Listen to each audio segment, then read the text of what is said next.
श्रोते हो नमस्कार. महाशिवरात्रीच्या या पावन संध्याकाळी आकाशवाणीच्या सर्व रसिक श्रोत्यांना मनःपूर्वक शुभेच्छा.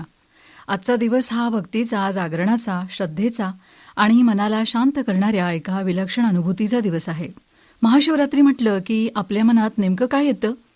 मला विचाराल तर शिवमंदिरातला मंद दिव्यांचा उजेड, त्या प्रसन्न वातावरणात भाविकांची वर्दळ, धूप आणि दीपाचा दरवळ, शिवलिंगावर वाहिलेली बिल्वपत्रांची, सुवासिक फुलांची देखणी आरास आणि घंटानादात ओम नमः शिवाय असा अखंड चालणारा जप, अखंड जलधारेत न्हालेलं शिवलिंग आणि त्या साऱ्या वातावरणात पसरलेली एक गूढ पण प्रसन्न अशी शांतता, या सगळ्या आठवणी माझ्या मनात एकाच वेळी जाग्या होतात. महाशिवरात्रीच्या दिवशी आणखी एक सुंदर चित्र माझ्या डोळ्यांसमोर उभं राहतं. शंकराचं मंदिर हे बहुतेक करून रहदारीपासून जरा दूरवर शांत परिसरात झाडाबेडांच्या सोबतीनं नैसर्गिक पाण्याचा साठा असलेल्या ठिकाणी वसलेलं असतं. एरवी निवांत असणारा हा परिसर झाडांच्या सावलीत विसावलेला असला तरी आजच्या दिवशी मात्र भाविकांच्या उपस्थितीत गजबजलेला असतो. सकाळपासूनच मंदिराच्या दिशेनं जाणाऱ्या वाटा जाग्या होतात.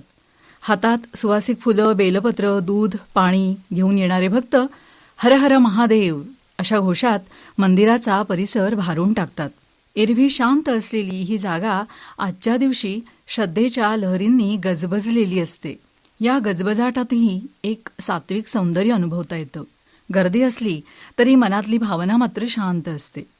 आलेला प्रत्येकजण आपापल्या अंतर्मनातील ओझी घेऊन शिवापाशी, त्याच्या चरणांपाशी नत होतो, नम्र होतो.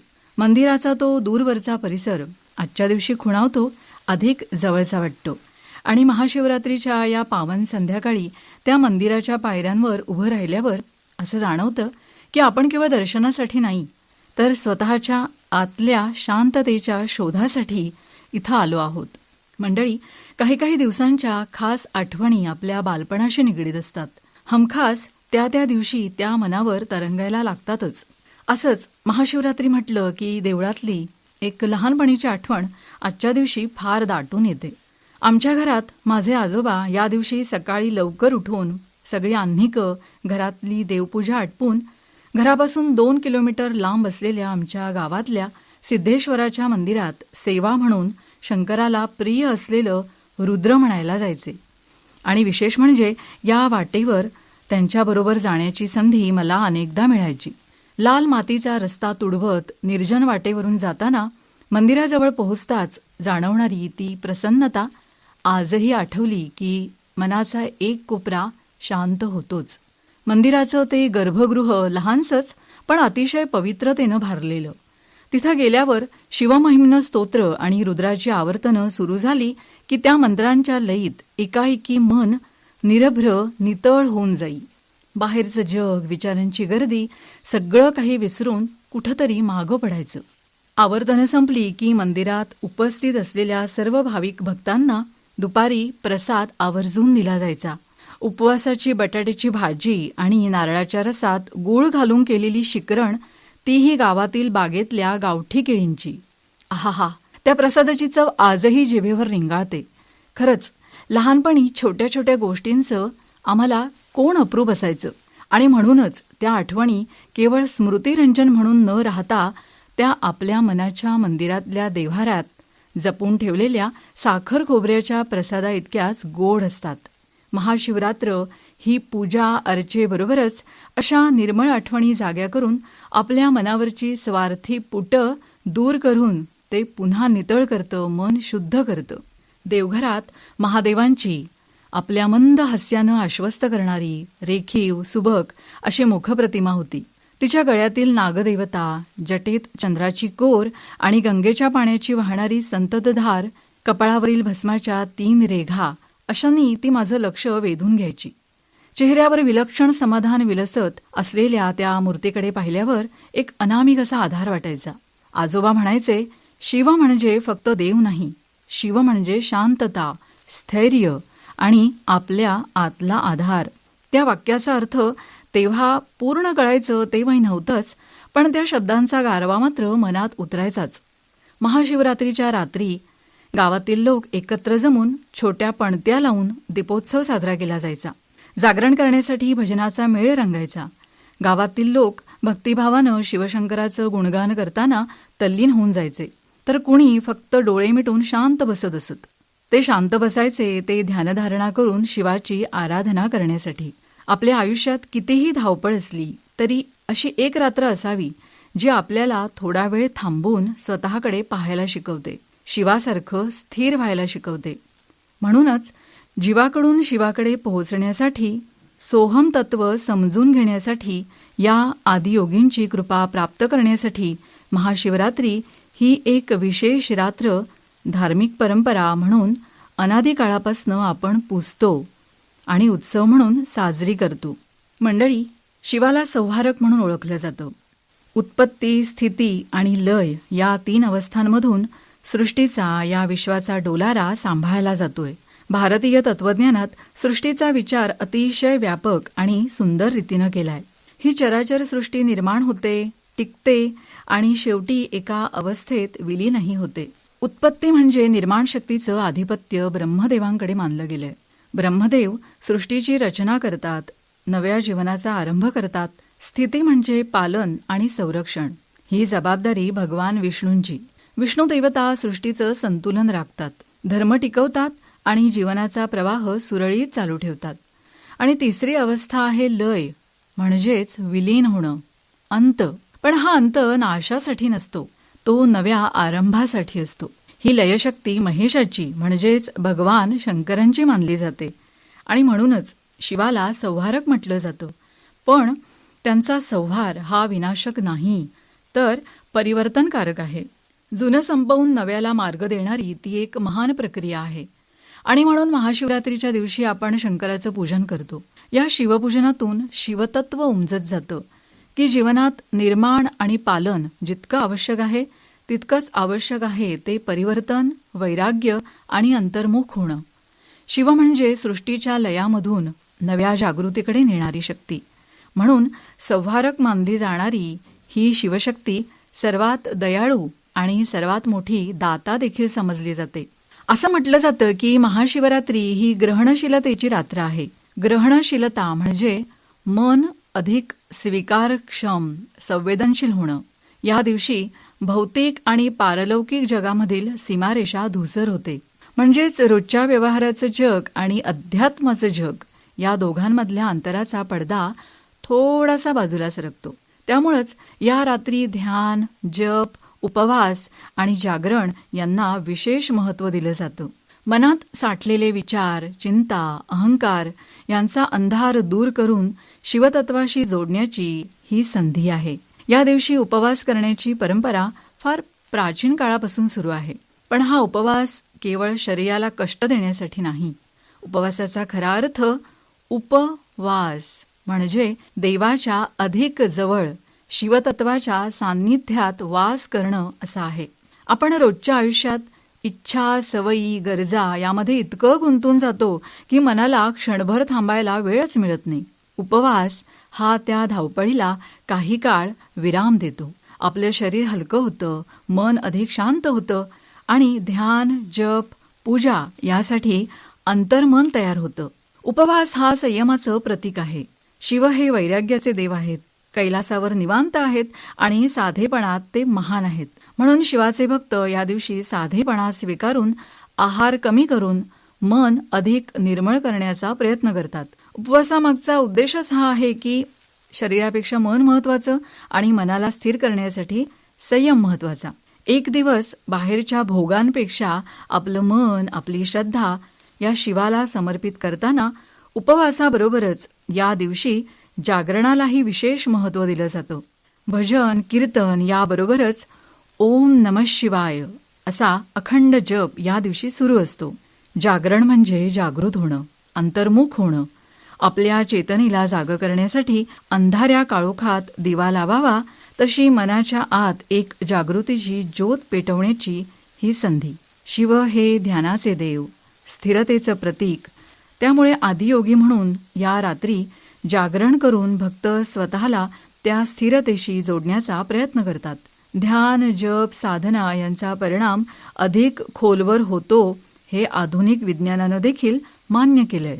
मंडळी, आपल्या देशाची एक ठळक आणि वैशिष्ट्यपूर्ण परंपरा अशी आहे, इथं सण उत्सव साजरे करण्यामागं केवळ आनंद किंवा करमणूक हा हेतू नसतो, तर त्यामागं एक खोल आध्यात्मिक असा कल दडलेला असतो. आपण दिवाळी साजरी करतो ती केवळ दिवे लावण्यासाठी नाही, तर अंधारावर प्रकाशाचा विजय होतो हा संदेश आपण त्यातून देतो आणि घेतो. आपण होळी साजरी करतो ती केवळ रंग खेळण्यासाठी नाही, तर वाईट प्रवृत्तींचा नाश आणि नव्या उत्साहाचा आरंभ म्हणून आपण ती साजरी करतो. आपण गणेशोत्सव थाटामाटात साजरा करतो तो केवळ रोषणाई, आरत्या, मिरवणूक यासाठी नाहीये, तर विघ्नांवर, संकटांवर मात करण्याची आपल्याला प्रेरणा मिळावी म्हणून आपण साजरा करतो. आपल्या परंपरेत प्रत्येक सण हा एका ऋतूशी, एका जीवनचक्राशी जोडलेला असतो आणि सर्वात महत्त्वाचं म्हणजे तो माणसांच्या अंतःकरणाशी जोडलेला असतो. म्हणूनच भारतीय सणांमध्ये पूजा, उपवास, कथा, भजन, कीर्तन, नामस्मरण यांना विशेष स्थान आहे.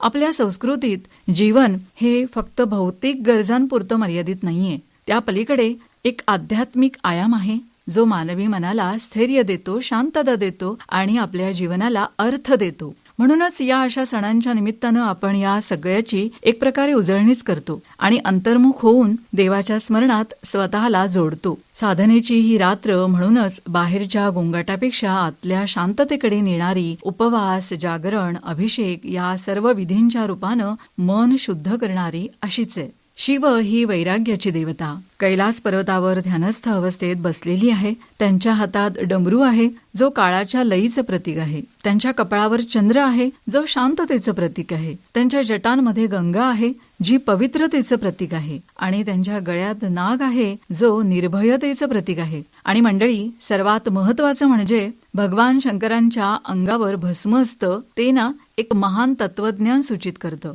भस्म आपल्याला असं सांगतं की जीवनातलं सर्व वैभव, सर्व अहंकार, सर्व भौतिकता अखेरीस नश्वर आहे. जे काही जळून जातं त्यानंतर जे उरतं ते भस्म, शुद्ध, निर्विकार आणि अंतिम सत्य. म्हणूनच शिव भस्मधारी आहेत. ते शिकवण देतात की जगात राहताना जगाच्या मोहात अडकू नका. मृत्यूचं भय न बाळगता जीवनाचं सत्य स्वीकारायला सांगताना भस्माला वैराग्याचं, शुद्धतेचं आणि आत्मजागृतीचं प्रतीक म्हणून ते धारण करतात. आपण रोजच्या व्यवहारात अनेक गोष्टींना आकार देतो, नावं देतो, रूप देतो, सीमारेषा आखतो, पण शिव हे त्या सर्वांच्या पलीकडचं तत्व आहे. शिवाला अनेकदा निर्गुण म्हटलं जातं, म्हणजे ज्याला कोणतंही एक ठराविक रूप नाहीये, कोणतीही मर्यादा नाहीये. शिव म्हणजे अनंत, कारण आकाशासारखं विशाल अस्तित्व असलेल्या, ज्याला आरंभ नाही, अंत नाही, ज्याला सीमा नाही, जो सर्वत्र आहे आणि तरीही निराकार आहे. मंडळी, शिव ही देवता म्हणून जितकी महान आहे तितकीच ती जीवनदृष्टी म्हणूनही विशाल आहे. ते भोलेनाथ आहेत, भोळेपणानं भक्तांवर प्रेम करणारे आहेत. ते सदाशिव आहेत, शाश्वत, चिरंतन. ते निळकंठ आहेत, जगात सामावलेल्या विषाला आपल्या कंठात सामावून घेणारे. ते गंगाधर आहेत, जटांमध्ये गंगा धारण करणारे. ते त्रिनेत्रधारी आहेत, भूत, वर्तमान आणि भविष्य पाहणारे. ते रुद्र आहेत, प्रचंड शक्तीचं रूप असलेले. ते शंभू आहेत, कल्याणाचं प्रतीक असलेले. करुणाकर म्हणजेच करुणा करणारे. ते महादेव आहेत, देवांचेही देव असलेले. इतकी नावं आणि त्या प्रत्येक नावामागं एक कथा, एक अर्थ आणि एक संदेश दडलेला आहे. शिवाच्या नावाची एक विशेष गोष्ट अशी की त्याच्या अनेक नावांच्या शेवटी ईश्वर हा शब्द येतो. कारण शिव हे केवळ एक देवतेचं रूप नाहीयेत, तर ते परम अधिपती आहेत, ईश्वर आहेत. म्हणूनच आपण सिद्धेश्वर, त्र्यंबकेश्वर, विश्वेश्वर, सोमेश्वर, रामेश्वर, महाकालेश्वर अशा नावांनी शिवाची पूजा करतो. सिद्धेश्वर म्हणजे साधनेला पूर्णत्व देणारे परमेश्वर. त्र्यंबकेश्वर म्हणजे त्रिनेत्री, 3 लोकांचे स्वामी. विश्वेश्वर म्हणजे संपूर्ण विश्वाचे अधिपती. सोमेश्वर म्हणजे चंद्रधारी शिव. रामेश्वर म्हणजे भक्तीने पूजले गेलेले ईश्वर स्वरूप. आणि महाकालेश्वर म्हणजे काळालाही नियंत्रित करणारे महादेव. या प्रत्येक नावातून शिवाचं एक वेगळं रूप, एक वेगळा गुण, एक वेगळा अर्थ उलगडत जातो आपल्याला. शिव म्हणजे कल्याण, शिव म्हणजे अनंत आणि शिव म्हणजे ईश्वरत्वाचा सर्वोच्च अनुभव. हर म्हणजे दुःख आणि अज्ञान हरवून घेणारा. शिव म्हणजे मंगल आणि कल्याणाचं स्वरूप, तर शंभो म्हणजे शांती आणि सुख प्रदान करणारा परमेश्वर. म्हणून हर हर महादेव किंवा शंभो शंकरा हे शब्द केवळ उच्चार नसून भक्ताच्या अंतःकरणातून उमटलेली प्रार्थना आहे. मंडळी, एवढ्या सगळ्या नावांमधून त्याचं आणखी एक नाव मला कायम मोहित करतं. भगवान शंकरांचं अर्थपूर्ण रूप म्हणजे नृत्याचे अधिपती नटराज. नृत्याचा राजा नटराज या रूपात शिव तांडव करतात. हे तांडव केवळ नृत्य नाही, ते संपूर्ण सृष्टीच्या गतीचं, लयीचं आणि परिवर्तनाचं प्रतीक आहे. आपल्या भारतीय तत्वज्ञानानुसार सृष्टी ही स्थिर नाही, तर ती सतत बदलते, निर्माण होते, टिकते आणि विलीन होते. शिवाचं नृत्य हीच प्रक्रिया दर्शवतं. त्यांच्या एका हातात डमरू आहे, तो सृष्टीच्या उत्पत्तीचा नाद आहे. दुसऱ्या हातात अग्नी आहे, तो लयाचा, परिवर्तनाचा संकेत आहे. त्यांचा एक हात अभय मुद्रेत आहे, तो घाबरू नका मी आहे असं सांगणारा. आणि त्यांचा दुसरा हात मार्ग दाखवतो, तो आत्मजागृतीकडे नेणारा.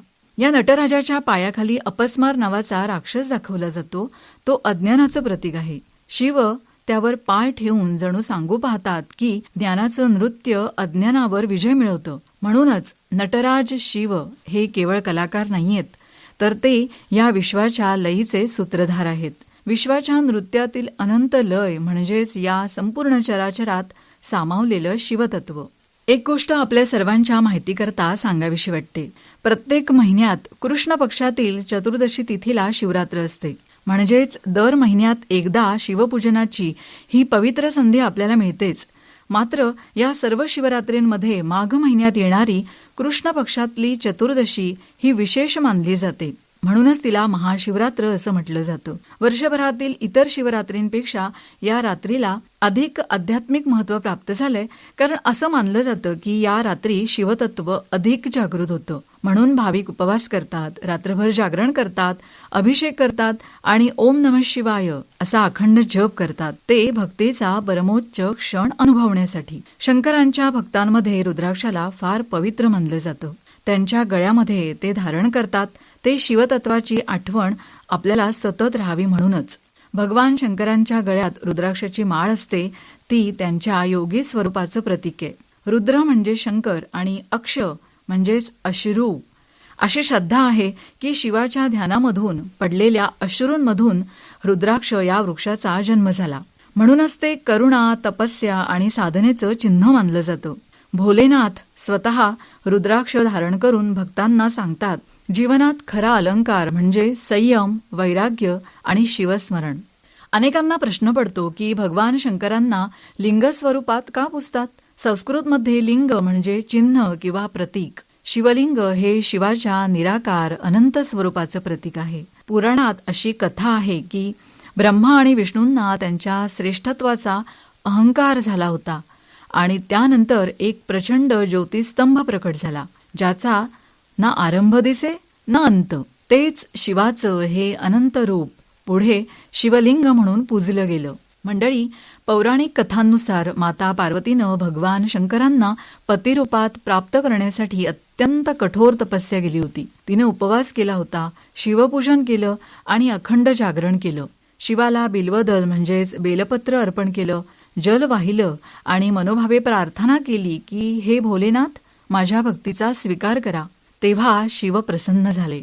देवीच्या कठोर तपानं आणि निष्ठेनं प्रसन्न होऊन साक्षात प्रकट झाले आणि तिच्या शुद्ध संकल्पाच्या, निस्सीम प्रेमाच्या आणि अढळ साधनेच्या बळावर त्यांनी पार्वतीला स्वीकारलं. आणि हा दिवस होता माघवद्य चतुर्दशी. म्हणूनच महाशिवरात्री ही शिवपार्वतीच्या मिलनाची, त्यांच्या विवाहाची, भक्तीच्या विजयाची रात्र मानली जाते. शिव आणि शक्तीचा अपूर्व संगम म्हणून ती पूजली जाते. महाशिवरात्रीविषयी बोलताना एक प्रसिद्ध कथा सांगितली जाते. एकदा एक शिकारी जंगलात भटकत होता. त्याला इतकं भटकूनही शिकार काही मिळाली नाही. रात्र झाली आणि मग त्याला भीती वाटू लागली. तो तिथं असलेल्या एका झाडावर चढून बसला. ते झाड होतं बेलाचं आणि झाडाखाली शिवलिंग होतं, ते त्याच्या लक्षात काही आलं नाही. रात्रभर जागं राहावं म्हणून हाताचा चाळा करता करता एक एक बेलपत्र तोडून तो खाली टाकत राहिला आणि त्याच्या हातून नकळत शिवपूजा होत राहिली. संपूर्ण रात्रभर तो जागा राहिला आणि बेलपत्र टाकत राहिला. अनायासे रात्रभर उपवासही घडला, जागरणही झालं आणि बिल्वपत्रांनी पूजनही झालं. नकळत झालेल्या या भक्तीमुळे शिव त्या शिकाऱ्यावर प्रसन्न झाले. मंडळी, ही कथा असा संदेश देते की भक्ती नकळत जरी घडली तरी ती पोहोचतेच. शंकराला नीलकंठ म्हणतात, त्याविषयी पुराणात समुद्रमंथनाची कथा आहे. देव आणि दानवांनी अमृत मिळवण्यासाठी समुद्रमंथन केलं होतं. त्यातून अमृत निघालं, पण त्याआधी निघालं एक भयंकर विष, हलाहल. ते विष इतकं तीव्र होतं की संपूर्ण सृष्टी नष्ट होण्याची वेळ आली. तेव्हा देवांनी शिवाकडे धाव घेतली आणि मग भोलेनाथ शंकरांनी ते विष आपल्या कंठात धारण केलं. ते त्यांनी गिळलं नाही आणि बाहेरही टाकलं नाही. फक्त जगासाठी स्वतःच्या कंठात ते रोखून ठेवलं. त्या विषाचा परिणाम झाला आणि त्यामुळे त्यांचा कंठ निळा झाला. म्हणूनच ते नीलकंठ. या प्रसंगातून आपल्याला उमगतं ते जगासाठी दुःख पचवण्याची ताकद म्हणजेच शिव. शिव ध्यानात आहेत, शिव शांततेत आहेत, शिव वैराग्यात आहेत आणि शिव हे भक्तीच्या हाकेत आहेत. मंडळी, आजचा काळ पाहिला तर असं जाणवतं, हल्ली प्रत्येक जण वेगवेगळ्या व्यापात काहीतरी साध्य करण्यात इतका गुंग झालाय, इतका दंग झालाय की सतत कशासाठी तरी तो धावताना दिसतोय. कामं, जबाबदाऱ्या, चिंता, ताण, अपेक्षा, स्पर्धा या सगळ्यांच्या गर्दीमध्ये स्वतःसाठी थोडं थांबायचं असतं, पण त्याला थांबता काही येत नाही. आजच्या भाषेत बोलायचं तर आपल्याला हवी असलेली ती एक स्पेस हळूहळू हरवत चाललीय. आणि म्हणूनच आधुनिक युगातही या अशा सणांचं महत्त्व अधिक आवश्यक भासतं. महाशिवरात्री आपल्याला तीच आपली हरवलेली स्पेस परत देते. बाहेरचा अंधार वाढत असताना आतला प्रकाश शोधण्याची एक संधी देते. मंडळी, शिव म्हणजे ध्यान, शिव म्हणजे मौन, शिव म्हणजे स्थैर्य. शिवाच्या प्रत्येक नावामागं एक सुंदर अर्थ आहे, एक मोलाचा संदेश आहे.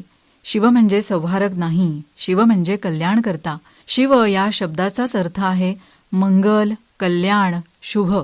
म्हणूनच महाशिवरात्रीच्या या पवित्र संध्याकाळी आपण सर्वांनी एवढंच मागणं मागूया, आपलं मन शांत आणि विचार निर्मळ होवोत आणि प्रत्येकाच्या जीवनात शिवतत्व नांदो. जीवनाकडे करुणेनं पाहण्याची दृष्टी देताना जीवनात स्थैर्य देऊन महाशिवरात्रीचा हा जागर आपल्या सर्वांच्याच जीवनात नवी उमेद घेऊन येवो आणि ही रात्र केवळ जागर राहण्याची रात्र न ठरता ती जागृतीची रात्र ठरो. भोलेनाथ शिवशंकर सदैव सर्वांवर कृपा ठेवोत. महाशिवरात्रीच्या या मंगल पर्वावर आकाशवाणीच्या माध्यमातून सर्व रसिक श्रोत्यांना पुन्हा एकदा हार्दिक शुभेच्छा. हर हर महादेव. ओम त्र्यंबकं यजामहे सुगंधिं पुष्टिवर्धनम् उर्वारुकमिव बंधनान् मृत्योर्मुक्षीय यमामृतात्.